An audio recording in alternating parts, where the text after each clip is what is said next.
সদৌ অসম কলিতা আলবান জনগোষ্ঠী সন্মিলনৰ ৬ষ্ঠ দ্বিবাৰ্ষিক পূৰ্ণকালীন অধিৱেশন আগত মাৰ্চ মাহত অনুষ্ঠিত কৰাৰ বাবে আয়োজক সমিতিয়ে সুন্দৰভাৱে আয়োজনসমূহ সম্পূৰ্ণ কৰিবলৈ লৈছে।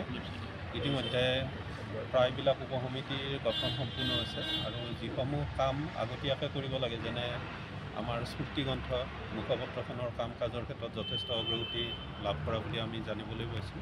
সাংস্কৃতিক ক্ষেত্ৰত সাংস্কৃতিক উপসমিতিয়ে, অভ্যৰ্থনাৰ ক্ষেত্ৰত অভ্যৰ্থনা উপসমিতিয়ে তেওঁবিলাকৰ কাম কাজ আগবঢ়াই নিছে। সদৌ অসম কলিতা আলবান জনগোষ্ঠী সন্মিলনে এইবাৰ আশা কৰিছে যে সৰ্বাংগ সুন্দৰ সৰ্বোত্তম অধিৱেশন ফল ৰঙিয়াৰ এই ঐতিহ্যমণ্ডিত শ্ৰী শ্ৰী হৰি মন্দিৰ প্ৰাংগণত আয়োজক সমিতিয়ে, ৰঙিয়া জিলা সমিতিয়ে আমাক উপহাৰ দিব অসমবাসী সমূহ কলিতা ৰাইজক। আৰু এই ক্ষেত্ৰত আমি আমাৰ সাম্প্ৰতিক যি অসুবিধা,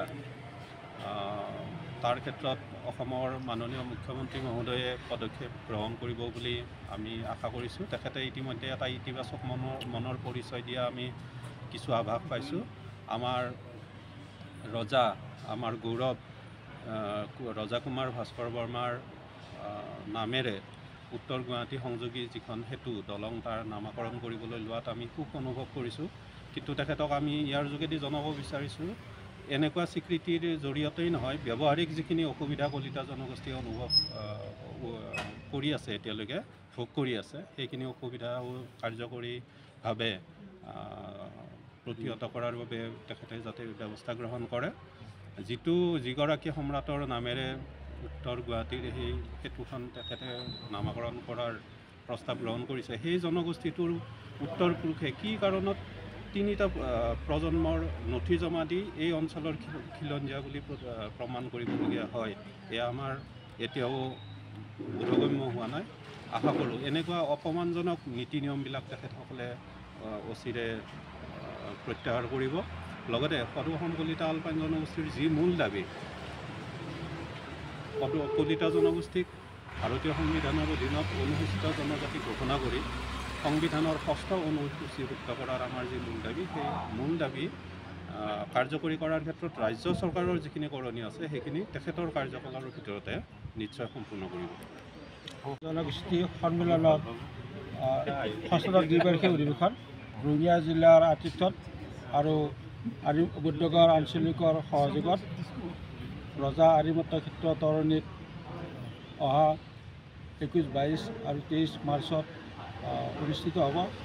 আৰু এই কেন্দ্ৰীয় অধিৱেশনৰ লগত সংগতি ৰাখি এখন স্মৃতিগ্ৰন্থ প্ৰকাশ কৰাৰ কাৰণে সমিতিয়ে সিদ্ধান্ত লৈছে আৰু এখন উপসমিতি গঠন কৰি দিছে। আৰু এই উপসমিতিয়ে স্মৃতিগ্ৰন্থৰ কাৰণে আমাৰ যি কলিতা জনগোষ্ঠী আছে, এই কলিতা জনগোষ্ঠীৰ সামাজিক ৰাজনৈতিক সম্বলিত যি ইতিহাস, এই ইতিহাসৰ আধাৰত লিখনিবিলাক আমি বিচাৰিছোঁ। আৰু তাৰ কাৰণে আমি কেইবাগৰাকীও বিদগ্ধ পণ্ডিতৰ কাষ চাপিছোঁ, অনুৰোধ জনাইছোঁ। আৰু অহা 15 ফেব্ৰুৱাৰীৰ ভিতৰত লিখনিসমূহ উপসমিতি, স্মৃতিগ্ৰন্থ উপসমিতিৰ ঠিকনাত প্ৰেৰণ কৰাৰ কাৰণে অনুৰোধ জনাইছোঁ। মহানগৰীত উৎকৃষ্ট হোটেল দ্য ভিলা, আদৰ্শপুৰ, বাৰ্লিন নম্বৰ 1, কাহিলীপাৰা সৰ্বশিক্ষা অভিযানৰ কাৰ্যালয়ৰ কাষতে হোটেল দ্য ভিলাত আছে উৎকৃষ্ট মানৰ সা সুবিধা, য'ত আছে আটকধুনীয়া কোঠা, লগতে পাব লাক্সাৰী সুইট আৰু ডিলাক্স ৰুম।